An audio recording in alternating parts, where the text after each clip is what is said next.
Aleluia. O Senhor manda dizer a você nesta manhã: eu sou o Deus que está no trono. Eu não saio do meu trono, trono de autoridade, de poder.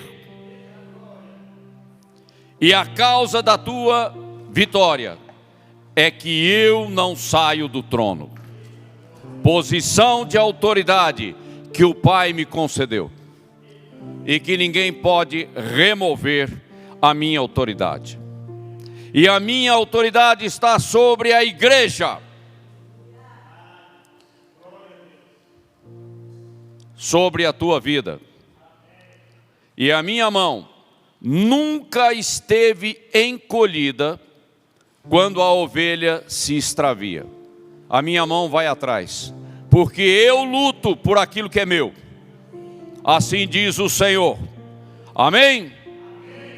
Aleluia. Glória a Deus. Então vamos lá. Hoje nós temos uma palavra para você que está aqui, para aqueles que vão nos ver depois pela gravação. E este mês nós estamos falando, a temática é o Evangelho de Cristo.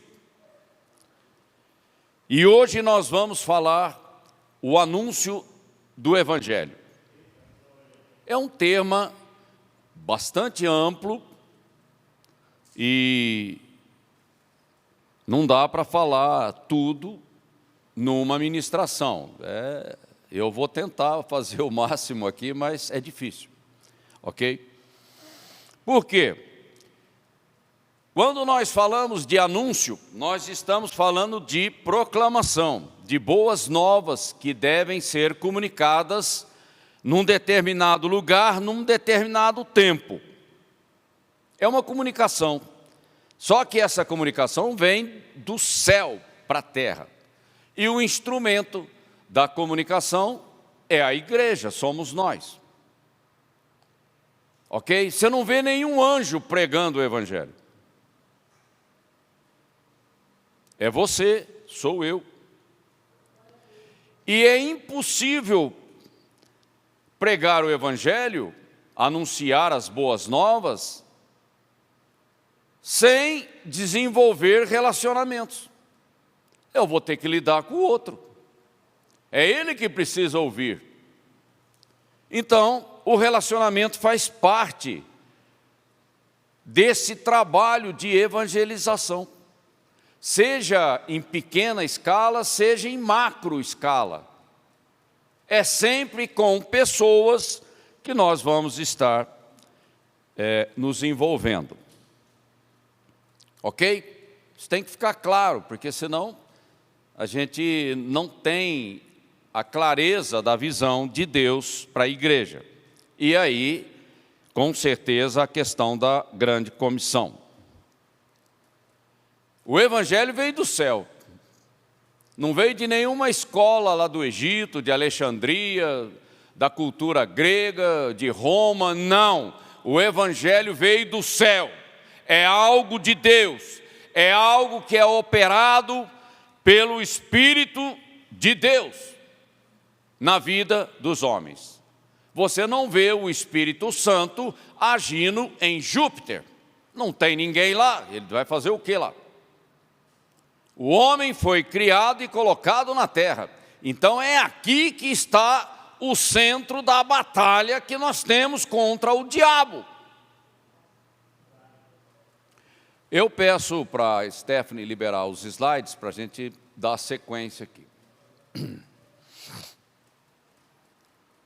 Ok, vamos para o segundo slide. Aí você tem um resuminho muito rápido acerca do contexto que envolve essa questão da proclamação do Evangelho. Evangelho significa boas novas, é uma comunicação, é um anúncio, ok? Então, anúncio significa aviso, proclamação, previsão, porque profecia escatológica é previsão e nós temos que pregar sobre profecias também. Ok? E isso deve ser publicamente, e isso tem que deixar um legado. Legado significa vidas transformadas. Legado não é ficar conhecido, ter 1 milhão de seguidores. Não, legado é vidas transformadas. Cadê o fruto? É isso que nós estamos buscando. O Evangelho, ele é uma mensagem, então tem conteúdo, acerca de Jesus Cristo. Acerca de uma pessoa, o Filho amado de Deus. A segunda pessoa da Trindade, que desceu do céu, entrou no corpo de uma virgem, gerado pelo Espírito de Deus, e nasceu entre nós, cheio de graça e de glória. É uma pessoa. Foi Ele que trouxe a revelação do céu. Aliás, toda a revelação, desde Gênesis, está na mão do Senhor Jesus Cristo. Antes da sua pré-encarnação, durante a sua encarnação e hoje, através do Espírito Santo, falando com a igreja. Até que um dia nós o veremos face a face. Aleluia! O Senhor está no controle de tudo, glória a Deus. Mas Ele oferece oportunidade no tempo da nossa vida. E a longanimidade de Deus é para que ninguém se perca. Mas a teimosia de alguns não vai impedir o Senhor de julgar as pessoas. Não se iluda. Jesus ama as pessoas, mas Ele vai julgar cada uma delas. E isso já foi determinado pelo Pai, e não tem como voltar atrás. Então, longanimidade fala de um tempo que Deus está dando para os moradores da terra, não importa qual a dispensação. Noé levou 120 anos construindo uma arca. A pregação de Noé foi a construção da arca. Durante 20 anos, Deus tolerou o pecado daquela geração. Mas, quando Deus falou, entra na arca, você e tua família, porque Noé achou graça diante de Deus. Quando ele entrou, quem fechou a porta? Deus. Noé não era ele. Deus fechou a porta e mandou água por 40 dias e 40 noites. E aquela geração incrédula pereceu no dilúvio. E Deus começou tudo de novo com 8 pessoas. A paciência de Deus é uma coisa extraordinária. Por isso que quando uma ovelha cai, não se irrite. Eu caí muitas vezes e Deus não me abandonou e nem me discriminou, e eu vim da rua. Deus nos ama verdadeiramente e a mão dele nunca está encolhida. O que está faltando é intercessão. Está faltando alguma coisa para ajudar o Espírito Santo nesse trabalho tão difícil que é convencer as pessoas da questão do pecado, da justiça e do juízo de Deus. É o Espírito Santo. Você acha que com a sua agressividade você vai ganhar o teu filho, a tua filha, o teu marido, seja lá quem for? Não. O estresse da nossa alma carnal não ajuda a obra do Espírito. A gente tem que entender isso. E foi o que Deus falou comigo na adoração. A tua vitória está na minha mão. É na minha mão, não é na tua, é na minha. Você tem que aprender a andar nesse espírito de confiança na minha graça. porque eu sou o Deus que mexe com as coisas. Aleluia! Aleluia! Eu dou glória a Deus por isso. Então a comunicação ela tem que ser simples, clara, inteligível, para o outro ouvir. O Espírito Santo está trabalhando o tempo todo no convencimento das pessoas, e o Espírito Santo não discrimina ninguém. Esse aqui não é eleito de Deus. Bobagem. Deus trabalha com todos. A resposta é que é diferenciada de um para o outro. Tá? Quem proclama a mensagem? Eu, você. Não, isso é coisa do pastor.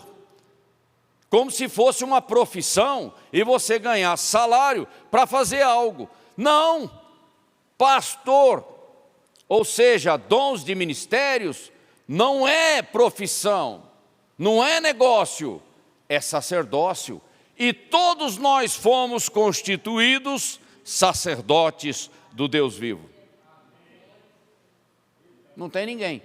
Evidentemente que tem chamado, claro que tem chamado, mas todos somos sacerdotes. Não tem ninguém que entra para a família de Deus que não seja um sacerdote. Então aí os versículos, eu não vou entrar no mérito.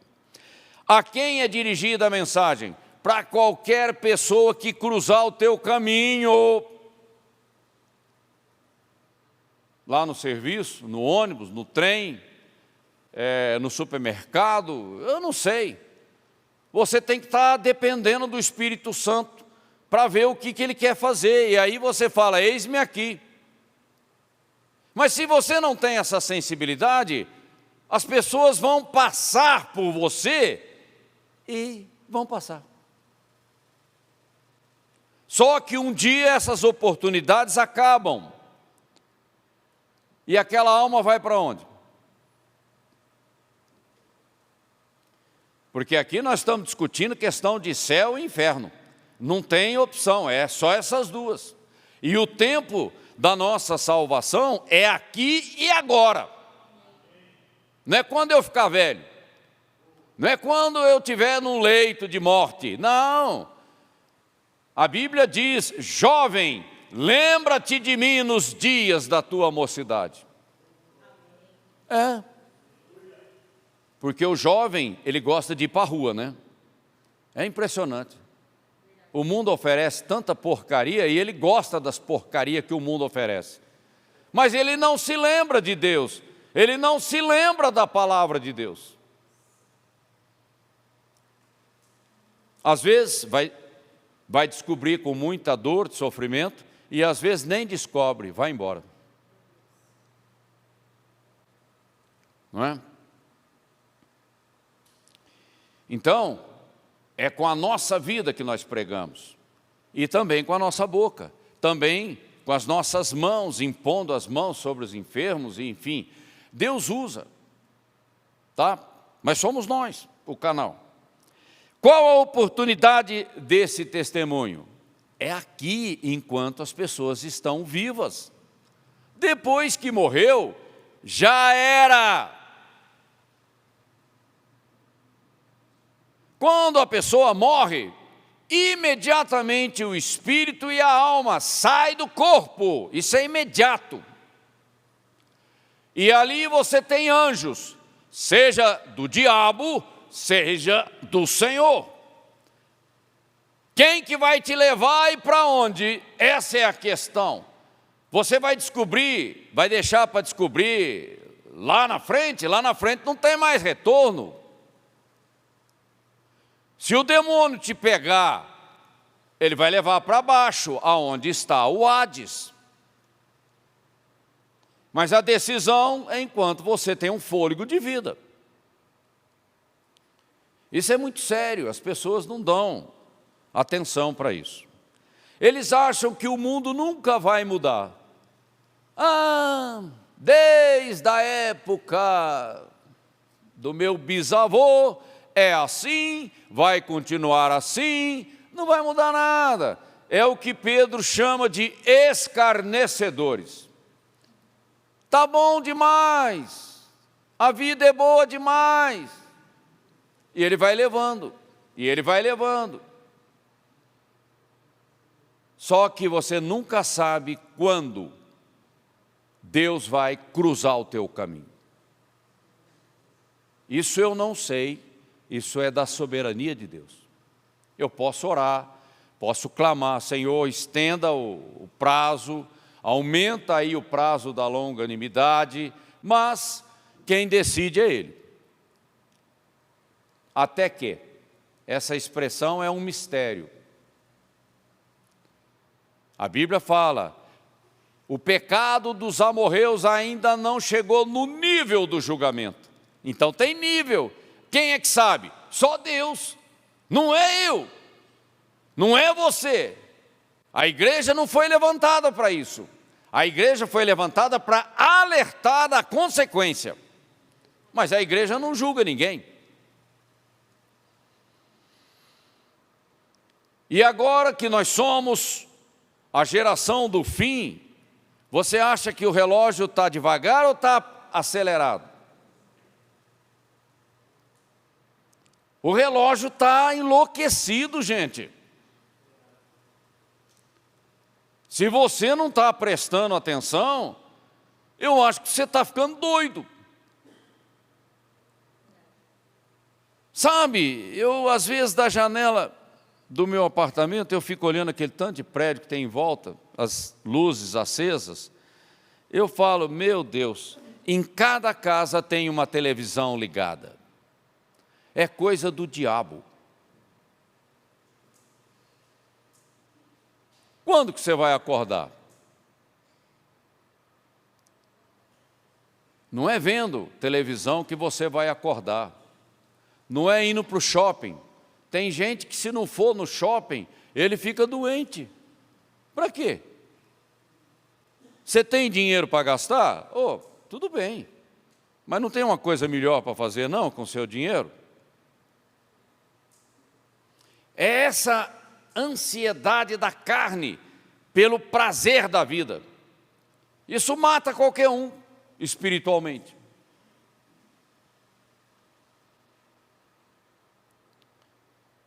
Eu vejo, tem um bar bem debaixo do meu apartamento na esquina, os maconheiros vão tudo para lá, só que são os maconheiros do bem, né? Porque você vê que é diferenciado, não é aqueles maloqueiros que você vê para a rua aí.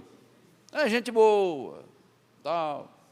E eles ficam até 1h, 1h30, 2 horas, fumando maconha, tomando cerveja, comendo alguma coisinha e jogando conversa fora. Mulher, homens. A maioria tem menos de 40 anos. E se Jesus vem e arrebata a igreja, o que esses maconheiros vão fazer? Aquela cervejinha, aquele papo furado que você fica jogando até de madrugada. Nós estamos jogando o nosso tempo fora com coisas que não edificam. É disso que eu estou falando. Ninguém lembra de Deus, ninguém olha para a Bíblia. Se passar alguém pregando o evangelho ali, é capaz de apanhar, de ser apedrejado. Numa sexta-feira, você vem falar de Bíblia, você está ficando doido? Nós vamos tomar cerveja. Amanhã é sábado. Sabe, essas coisas não trazem segurança e estabilidade na vida de ninguém. As vidas se perdem com essas coisas.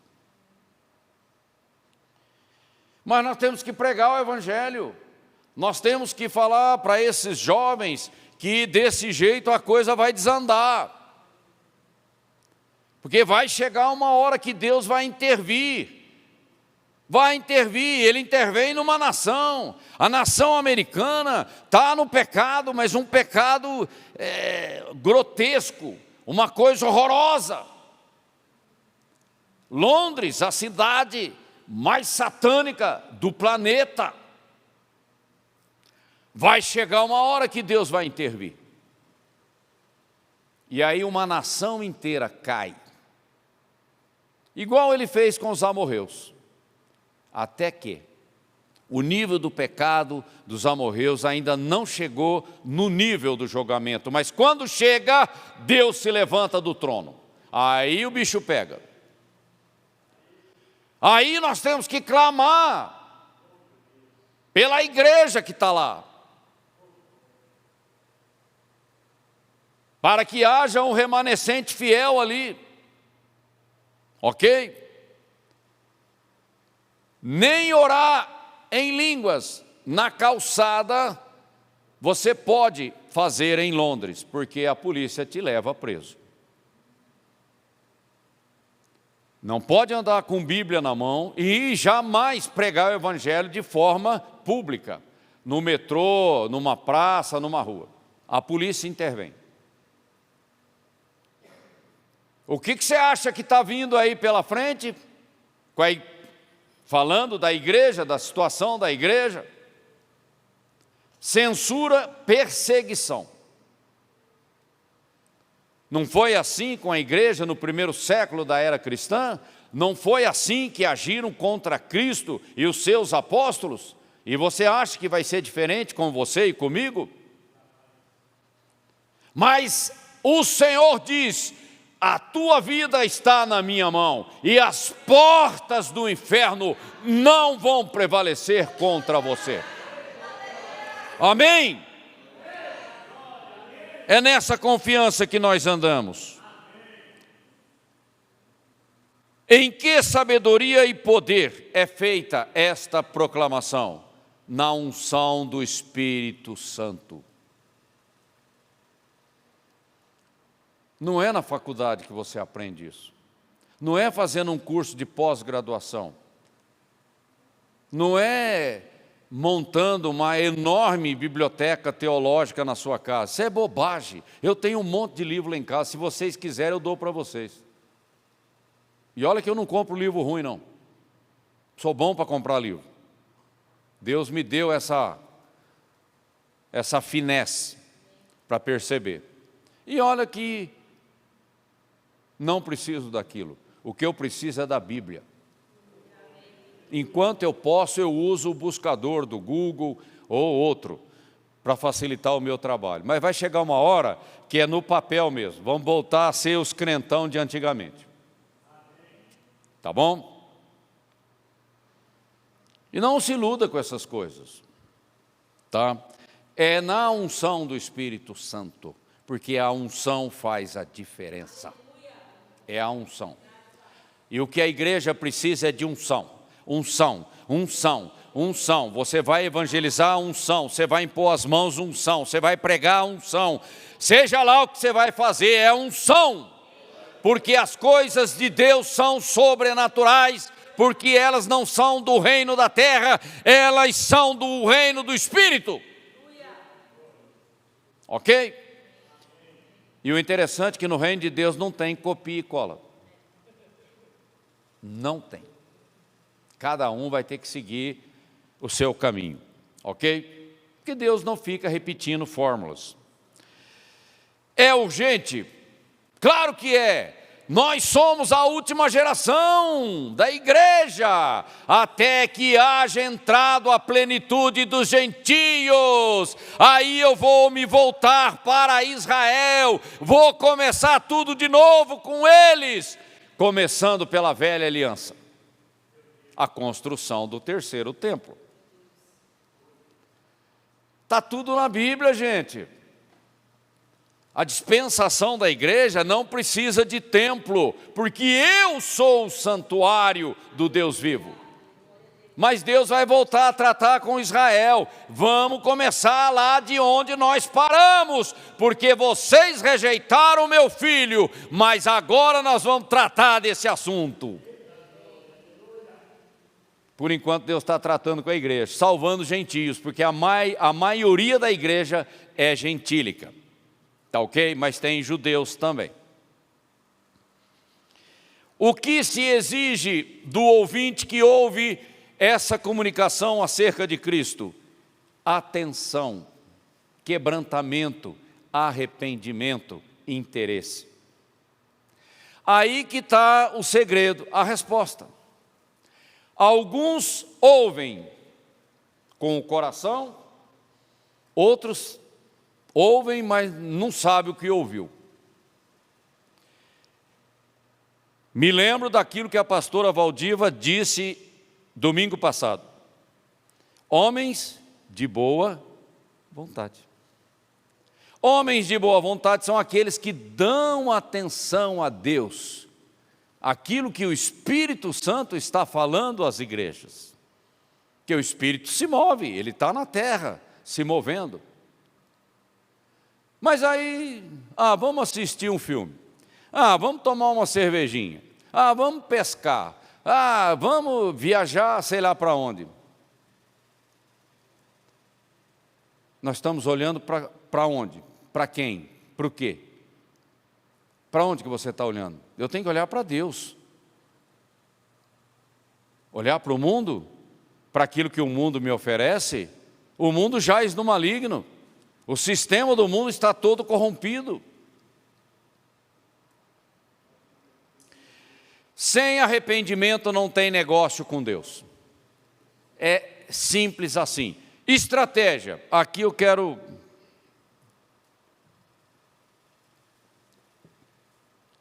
parar um pouquinho. Tem clone na igreja? Não, né? Tem alguém... Vamos clonar o Alexandre para ver se funciona? Não vai dar certo, né? Ninguém vai conseguir imitar essa barba tão bonita. Não tem como. A ciência não está nesse nível. O que acontece? A Bíblia diz que dons e ministérios é uma distribuição do Espírito Santo no corpo de Cristo e Ele faz como Ele quer. Bom, então, receita mágica não existe. Copia e cola na igreja não existe. A nossa igreja local tem que desenvolver uma estratégia de crescimento, de discipulado, enfim, de trabalho, mas a igreja que está na esquina ali de baixo vai ter que fazer a mesma coisa. A liderança tem que buscar em Deus qual a direção. Pode ser que a nossa direção não seja aquela igreja lá do bairro que está lá do outro lado. São coisas diferentes. Não pense você que eu vou imitar o Billy Graham. Eu vou fazer tudo que o Billy Graham fez. Não vai funcionar. A unção do Billy Graham era dele. Eu dou um exemplo aqui, Kenneth Hagin.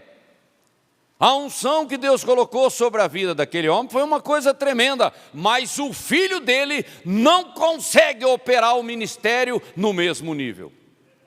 E eu não estou criticando o filho dele, não, estou dizendo que simplesmente não dá para ser. Quando Deus chama e pronto, acabou, ele joga a fórmula fora. Você vai ter que buscar em Deus o que Ele quer da tua vida, não fica olhando para o Billy Graham, sei lá para quem, não é? Não dá, gente. Eu posso aprender com coisas importantes que aconteceram, mas o chamado é específico, é pessoal. Não dá para esconder isso. Senão, Deus vai trabalhar com a gente como se a gente fosse robô. Deus não trabalha com robô, não. O que Deus fala com Alexandre é algo pessoal dele com Alexandre. O Ney tem que buscar a Deus e ver o que Deus tem para mim. Evidentemente que em algumas coisas nós vamos operar juntos, mas a unção é diferente. E sabe por que Deus faz assim? Para que toda a honra e toda a glória seja dele. Assim, não tem esse negócio de muleta na igreja, tá? Evidentemente que a gente aprende com os bons exemplos, mas os bons exemplos não significa que a unção é a mesma. Não é, gente. Eu cresci lendo, estudando o Kenneth Hagin, mas a unção do Kenneth Hagin é a dele, não é a minha. Tá certo? Vamos parar de idolatrar pessoas. E vamos olhar para Cristo, que é o doador, de toda dádiva, de toda honra, de todo chamado, de todo ministério, de todos os dons. É para Ele. Sabe qual é o problema da igreja? Preguiça. Não quer buscar a face de Deus, não quer pagar o preço para que o chamado aconteça, aí ele quer copiar o que o outro está fazendo. Assim não, né? Nós temos que abrir uma jornada com Deus e falar: Senhor, seja feito como Tu queres. Ok? Agora, não atrapalhe o que o outro está fazendo. Por favor, ajude, ore, dê assistência, mas não atrapalha, gente. O problema nosso é que nós queremos criticar os outros. Ah, o pastor lá em Brasília, não sei o quê, já desce a lenha nele, desqualifica e difama ele na praça. Para quê? Vai cuidar daquilo que Deus tem na tua vida e deixa o cara lá. Está errado, não está? Deus vai tratar com ele. Ou você acha que não? Deus não deixa passar nada, não. Assim como Ele vai tratar comigo, se eu tiver errado também. Deus corrige aquele que Ele ama. Amém? Então, estratégia, eu não vou falar sobre esse assunto. Eu prefiro que a pastora Valdiva, os pastores sêniores, tragam a visão deles, o que eles querem, o chamado é deles. Eu já tenho dito aqui que essa igreja já tem pastor. Pastor Pérez e pastora Valdiva. Os demais são cooperadores, nada mais do que isso. Porque se Deus quiser colocar um chamado na tua vida, Ele vai falar com você e vai fazer alguma coisa. Então aqui já tem pastor, não adianta você querer. Não. Quem coloca e quem remove é Deus. E pronto, e fim de papo, não me interessa. E enquanto eu estiver aqui, eu tenho que ser fiel aos meus pastores. Isso é caráter. Isso é postura diante de Deus. Tá bom? A gente tem que aprender essas coisas.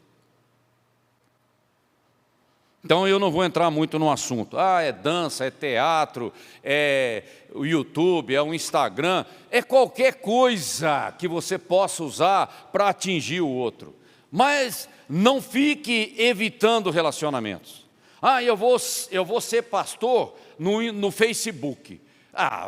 Isso é conversa fiada, porque pastor tem que ver a cara da ovelha. E você acha que relacionamento virtual você vai conseguir trabalhar com o caráter de alguém?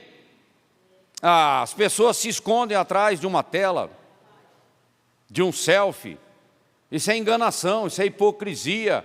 Você quer ser pastor, você tem que sentir o cheiro da ovelha. E nem sempre o cheiro é bom. Mas a graça nos sustenta. Dando do que tenho, eu estou só fazendo um resumo. Se Deus não fez nada na minha vida, como é que eu vou falar de Deus para o outro? Que autoridade você tem? A Bíblia, nos 4 evangelhos, eu pude conferir, a Bíblia diz: Jesus pregava, ensinava, operava como quem tem autoridade. A autoridade fala de testemunho. Eu não tenho vida com Deus, eu vou falar da vida de Deus para o outro. Vai ficar meio esquisito, vai ficar intelectual. O outro, olhando para mim, ele tem que ver a vibração de Cristo na minha vida. Aí ele fala: tem algo diferente na tua vida. O que é? É a presença manifesta. A pessoa do Senhor Jesus Cristo na minha vida. Deus falando comigo, eu conversando com o Senhor, Ele me visitando, Ele operando coisas na minha vida. Eu tenho experiência com Deus, não é coisa da minha mãe. A minha mãe teve o chamado dela e a vida dela. Eu sou filho dela, eu tenho que buscar a Deus. O que Deus tem para mim? Entende? Louvo a Deus pela minha mãe. Aliás, a única coisa que eu herdei deles foi uma Bíblia dela. Uma Bíblia toda anotada, toda arriscadinha. É o mesmo estilo do Ney. Essa unção eu acho que eu peguei. E eu dou glória a Deus por isso. Lembro da minha mãe, fico muito alegre da mãe que eu tive. Entende? Mas ela se foi e eu estou aqui. A chama não pode se apagar. De maneira nenhuma. Tá? Ela cumpriu a carreira dela, agora eu tenho que cumprir a minha, né? Ok?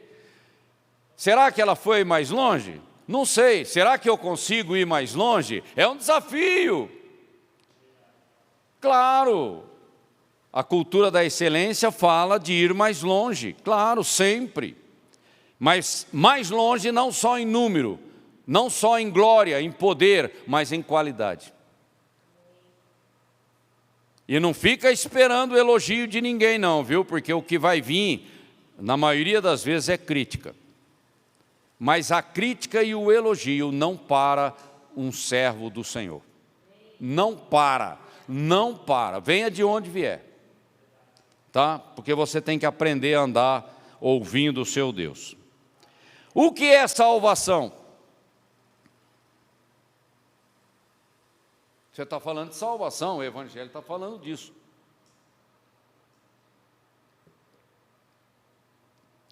No nosso grupo de sexta-feira nós falamos sobre isso, né, Evelyn?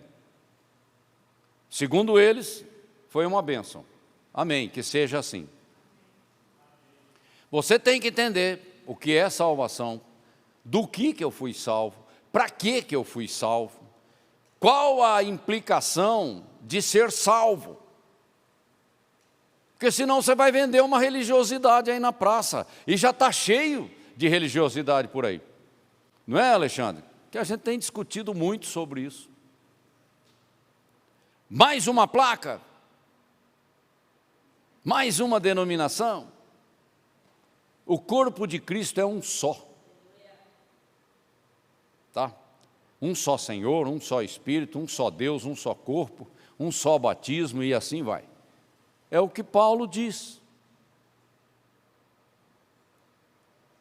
Ok? Então você tem que entender de doutrina. Essa é uma grande falha da igreja.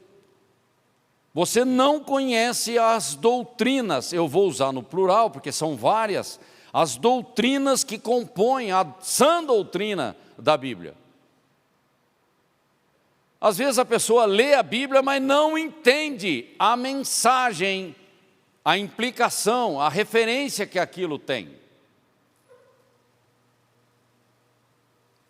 Não é?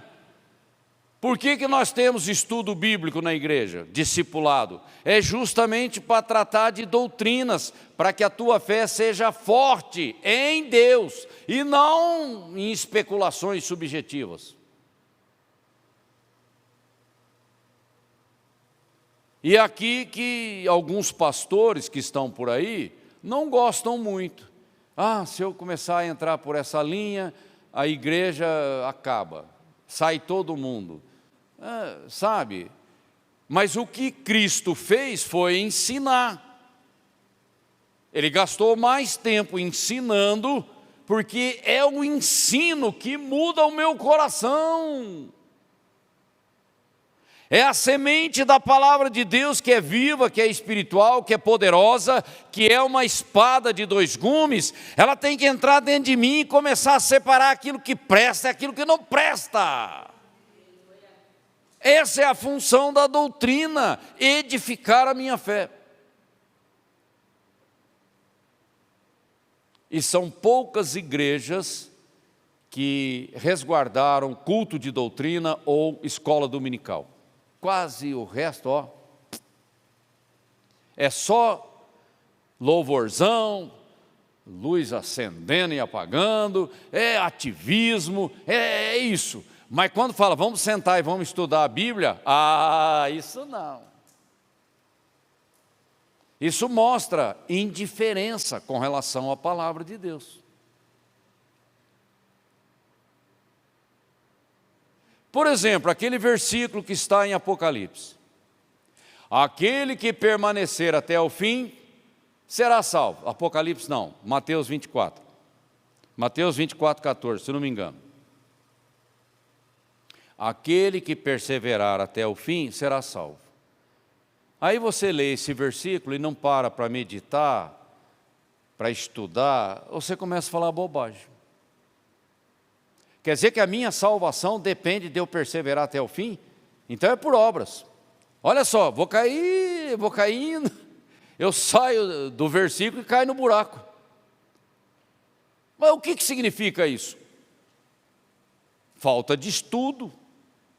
O contexto de Mateus 24 é o contexto da tribulação, da disciplina que Deus vai colocar sobre Israel e sobre as nações da terra. Não está falando da igreja. Ah, mas você quer pôr a igreja lá? Quando Jesus falou isso, a igreja nem existia. Atos dos Apóstolos ia acontecer depois. Então, vocês estão percebendo que a gente mistura as coisas e depois fica pregando coisas que não têm sentido? Tá? Só dei um exemplo. Podia dar um monte aqui. Eu vou citar um aqui, que é: o reino de Deus é tomado à força. São duas coisas diferentes, mas você tem que estudar. Se você não estuda, você não percebe. Lucas fala uma coisa, Mateus fala outra. E você vai achar que os dois versículos são a mesma coisa. E não é. Então, eu só estou chamando a atenção para a questão da sã doutrina. Paulo foi levantado como apóstolo, e ele, e principalmente João, para fortalecer a igreja na questão da doutrina. A maioria das epístolas do Novo Testamento foram escritas pelo apóstolo Paulo. E o homem é um teólogo. Não adianta. O chamado de Deus foi esse para a vida dele. E nós temos que prestar atenção. Tá? Se a gente não conhece, não domina a palavra, a gente cai em narrativas enganosas. Falsas teologias que circulam por aí e que muitas vezes são pregadas do púlpito. Vocês estão entendendo? Batismo nas águas, salva? Salva coisa nenhuma. O batismo nas águas é consequência de ser salvo. É outra coisa. Então a gente tem que ter clareza nessas coisas. Tá? Ah, se você não tiver pecado, você não pode tomar. Se você tiver pecado na tua vida, você não pode tomar a Santa Ceia. Então ninguém aqui pode tomar a Santa Ceia, porque a carne que é pecaminosa está dentro de você. Então só do corpo glorificado que nós vamos poder tomar a Santa Ceia. Caramba, isso é só lá no arrebatamento, gente. Quando Paulo fala, você não sabe discernir o corpo de Cristo, ele está falando de coisas graves, que promovem escândalo e que não ajudam a edificação da igreja. Mas se Paulo for passar uma peneira fina, nem ele poderia tomar a Santa Ceia. Só Cristo poderia tomar, nem os discípulos. Todos nós lutamos com problemas e com fragilidades. E você não deve discriminar o outro, porque o outro tropeçou. Deus teve paciência com você, não vai ter com o outro. E é aí que o diabo nos derrota e nos joga no buraco. Porque o poder da vitória na minha vida vem do trono, não vem do meu comportamento. O meu comportamento Deus vai trabalhar e vai mudar. Mas tem que mudar plantando a palavra lá dentro. E não um pastor ficar montando regrinhas para as pessoas obedecer. A Bíblia diz que é o Espírito Santo que nos convence do pecado. Não é o pastor, não é a mãe, não é o pai. Nem eu mesmo, porque eu tenho que ser convencido. Tá? Senão a gente começa a ficar muito legalista, muito, religioso, e você começa a ficar implacável, e começa a criticar e julgar o teu irmão. A igreja não foi levantada para condenar ninguém. A igreja prega a verdade, e a verdade incomoda, mas ela não condena ninguém. Tá bom? Como definir o Evangelho de Cristo?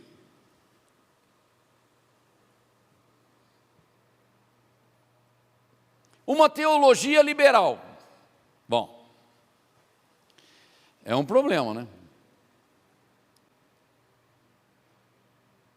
Uma teologia que tira essa coisa do sacrifício, porque isso aí é escandaloso.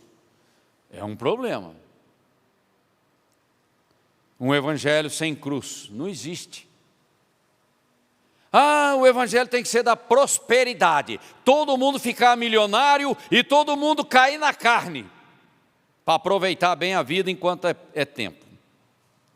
Isso é evangelho? Isso é estratégia para ganhar dinheiro, gente. Acorda. Não é? Se você cortar o cabelo, você vai para o inferno. Quem que falou isso? Acha o versículo para mim onde está escrito isso. A gente fica criando regras que depois nem nós conseguimos obedecer. Aí nós ficamos pior do que os fariseus, que não entra e não deixa entrar. É um satanista de mão cheio.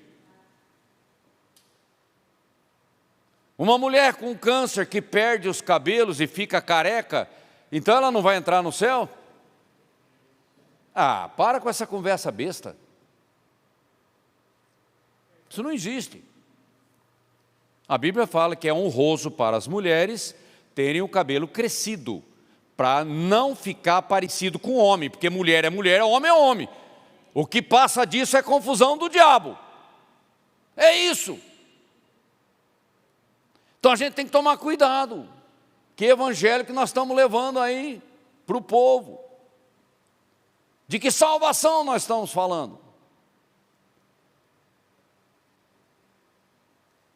Tá bom?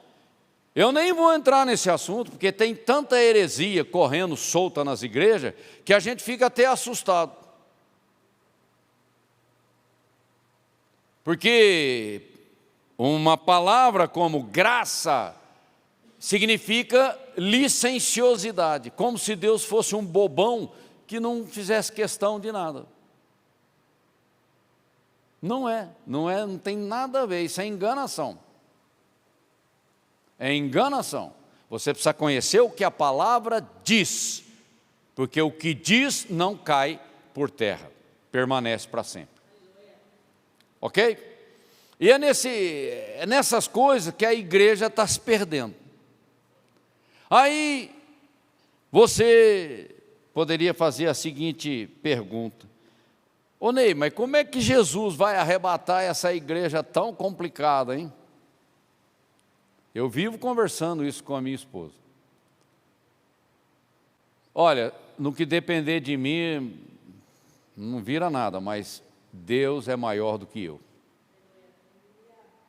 para fazer o que Ele quer fazer, e Ele vai fazer. Então vocês podem começar a imaginar que igreja vai ser uma igreja de rua. Esse templo bonito, pintadinho, olha aqui, né, os instrumentos. Vai chegar uma hora que isso aqui não funciona mesmo. Vai sobrar o quê? Você. Você vai ser o evangelista. E o que está plantado aí dentro de você para você sair na rua pregando para as pessoas? E na autoridade de quem que você vai agir? É o sobrenatural, do mover do Espírito, da unção do Espírito. E a igreja local, ela não pode ficar isolada do que Deus está fazendo no mundo, gente. Tem muita coisa acontecendo nas igrejas. E eu tenho que prestar atenção. essas unções que se movem por aí. Prestar atenção, porque, poxa, está chovendo ouro lá não sei aonde, e aqui não vai chover? Mas se chover ouro ou não chover ouro aqui, qual a diferença? Eu não vou criticar o Espírito Santo não, porque eu não tenho autoridade para nada nesse sentido. Se ele quiser derramar barra de ouro, é só não cair na cabeça de vocês. Deus faz o que Ele acha que tem que fazer. Eu não posso ter preconceito. Tá? Se Deus levantar crianças como profetas na terra, quem sou eu para impedir? Fala para mim. Se Deus levantar crianças para orar por enfermos, quem que vai impedir isso? Deus é poderoso para fazer aquilo que Ele quer fazer. Não o que você quer, é o que Ele quer. Porque Deus está olhando para as pessoas que estão indo para o inferno. É isso. Ele não está olhando para o que você quer.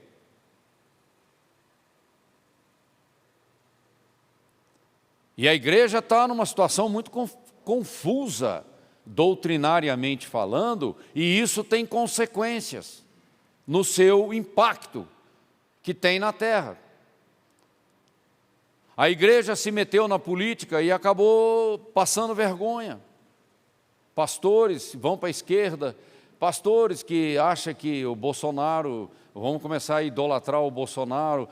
Gente, a igreja ela olha para Cristo, senão a gente se perde. Ah, mas a política não é importante? Claro que é, mas a gente tem que medir as coisas e não transformar as ovelhas num curral eleitoral de vereadores e tudo mais.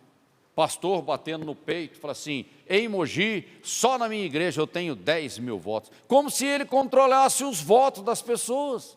Isso é um absurdo. O cidadão vota em quem ele quiser, ele é livre para fazer isso. Então, cuidado, gente, vamos começar a pesar as coisas. Igreja que só pensa em dinheiro e construir templo e comprar isso e comprar aquilo, para quê? Amanhã, se o governo proibir as igrejas, para que construir templo e gastar tanta energia e tanto dinheiro com isso? Templo não vai subir no arrebatamento, o que vai subir no arrebatamento são pessoas. É para elas que nós temos que direcionar o nosso esforço. Então está na hora da gente quebrar um monte de paradigmas que na verdade são coisas religiosas na nossa vida. Amém? O nosso tempo está complicado e eu nem vou entrar no resto dos assuntos, porque é muita coisa. Vocês vão ler aquilo que está disponibilizado no PDF. Olha que eu passei a noite inteira mexendo nesse negócio. E fora o que eu gastei durante a semana. Mas é complicado. Então eu falei assim, o Espírito Santo falou assim, já dá um resumão logo de cara, porque o negócio é bruto.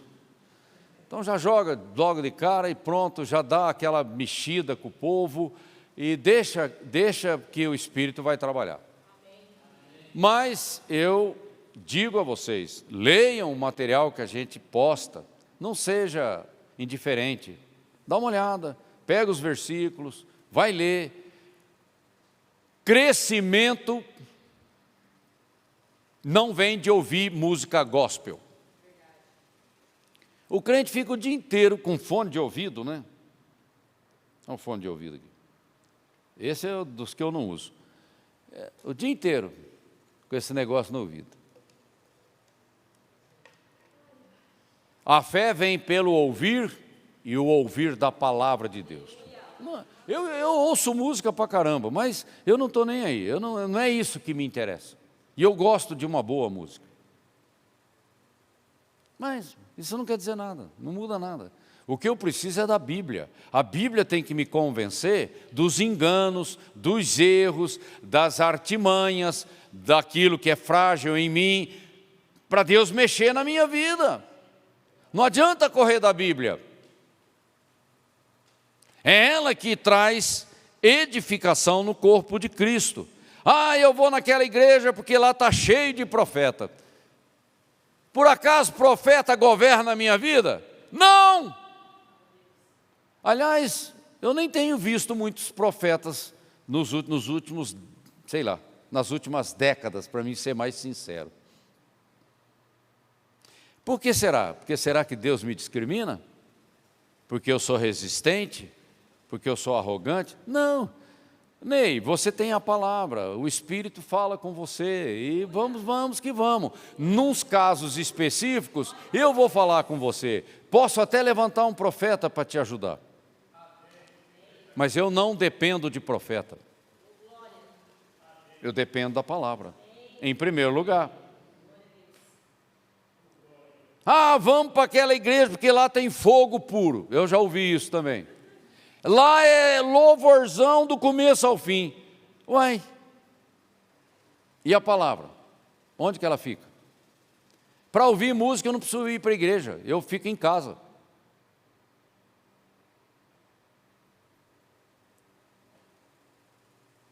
E olha, se você olhar para esses cantores gospel que a gente tem no Brasil, é uma vergonha.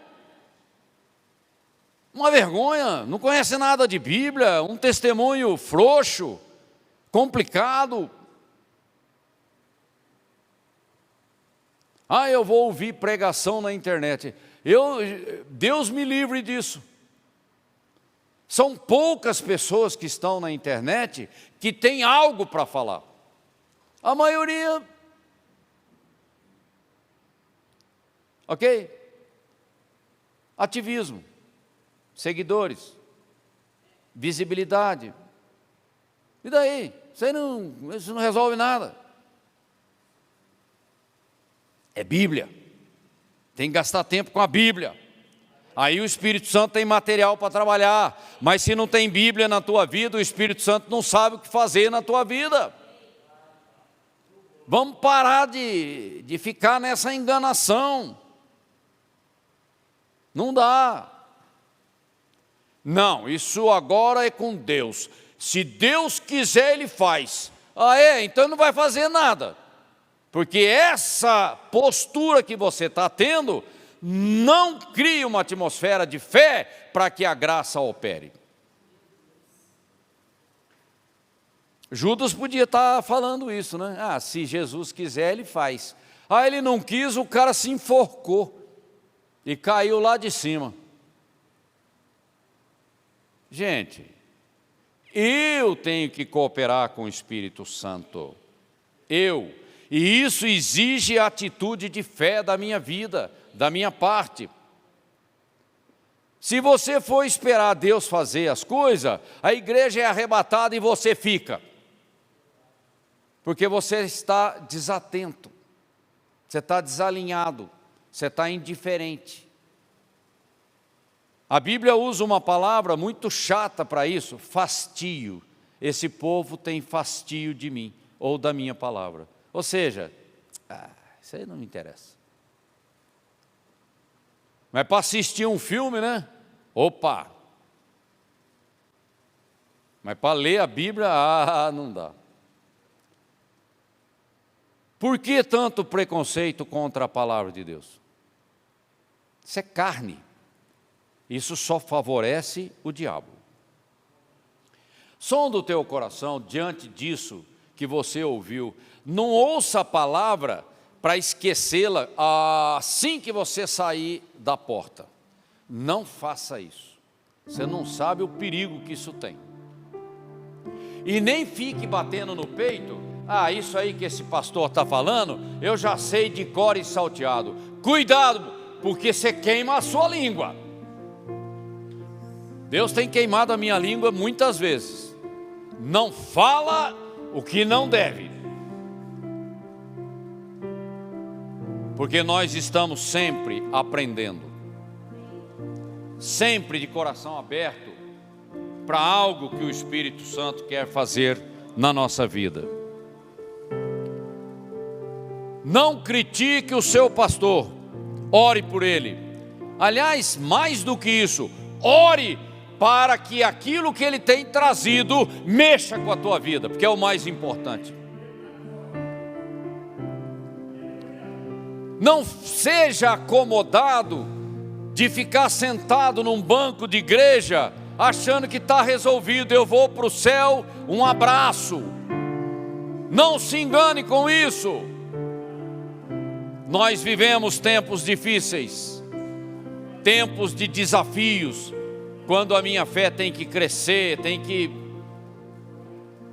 se fortalecer para suportar a pressão que está vindo. Não é com uma fezinha fraca que eu vou enfrentar esse espírito do anticristo que está rondando o mundo. Não fuja da igreja.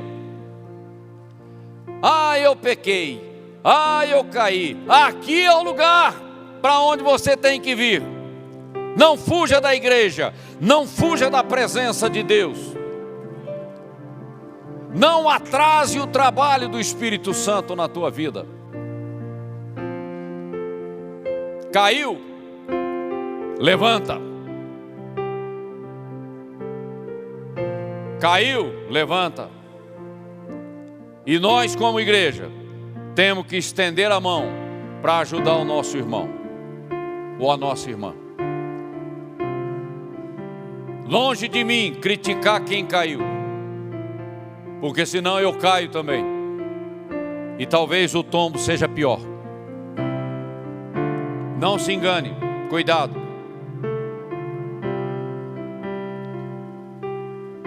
Clame a Deus para que Ele mude essa metanoia da tua vida, do teu coração.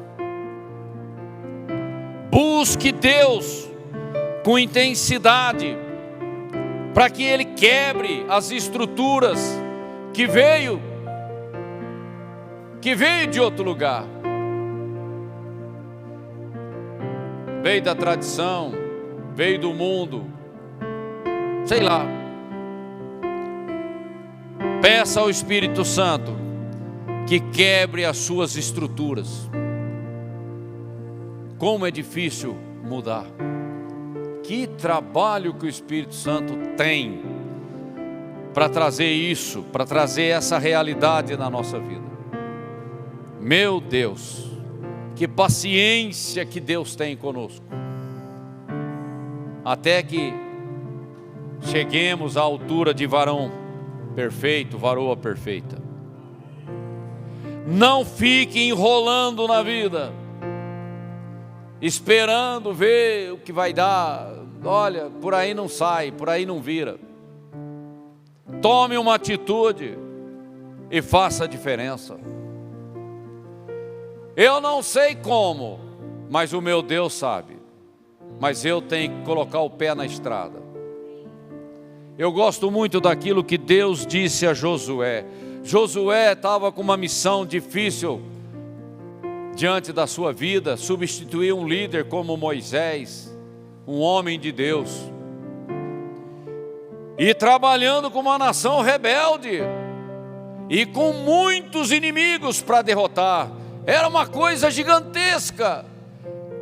Parece que o medo bateu no coração de Josué.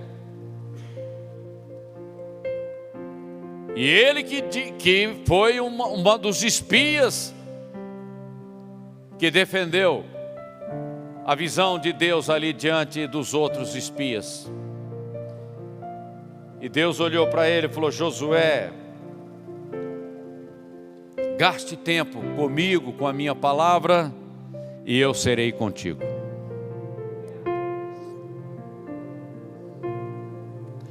Aonde você colocar o pé, pode ser a pontinha do dedo, eu faço com que aquilo seja seu.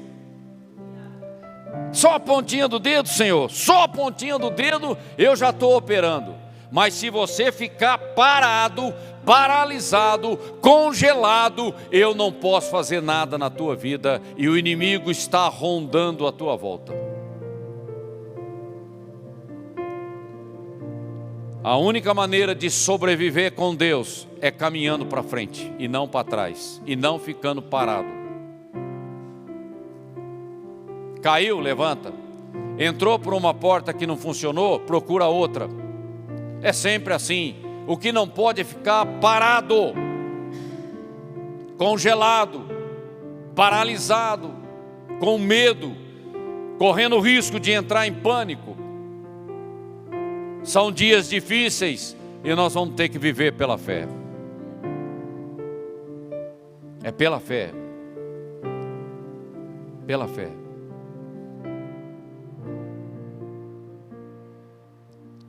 Estenda a sua mão.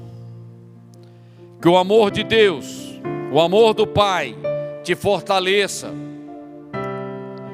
Não depende de você não, depende do Pai. Que a graça do Senhor Jesus Cristo que nos comprou, que ela me capacite a ser um discípulo tremendo, extraordinário nas mãos do meu Deus.